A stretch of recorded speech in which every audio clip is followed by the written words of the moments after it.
Esta receta me dio mi abuela.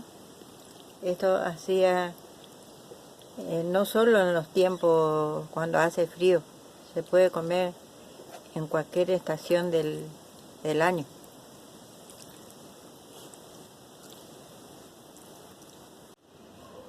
Estos son los que lleva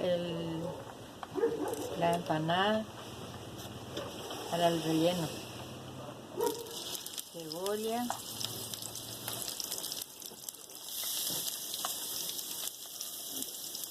los morrones rojo y verde,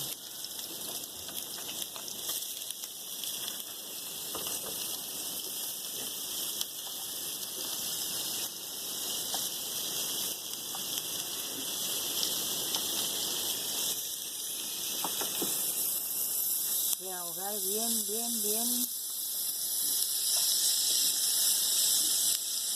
que esté bien rehogado.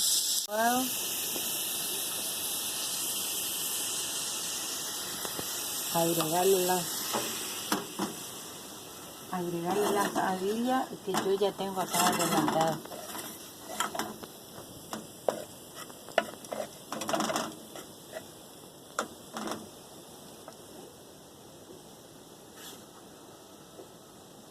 Acá agregar las habillas.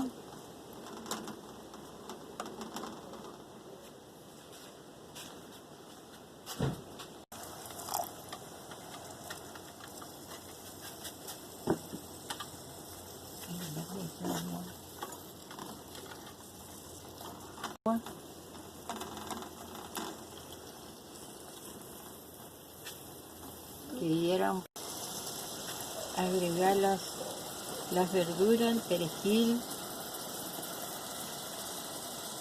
la cebolita.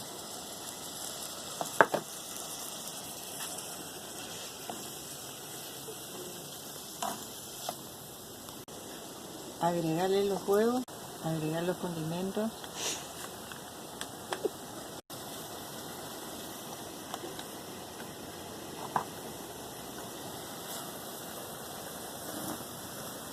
Revolver bien.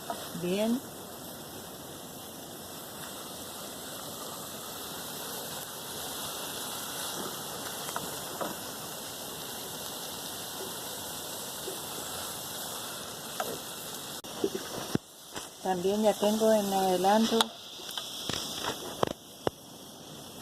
el relleno.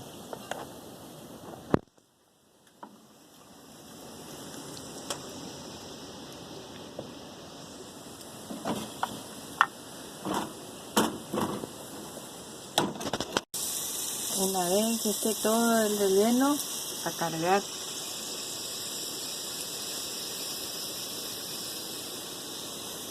Las empanadas y luego a disfrutar. Y ahora a disfrutar.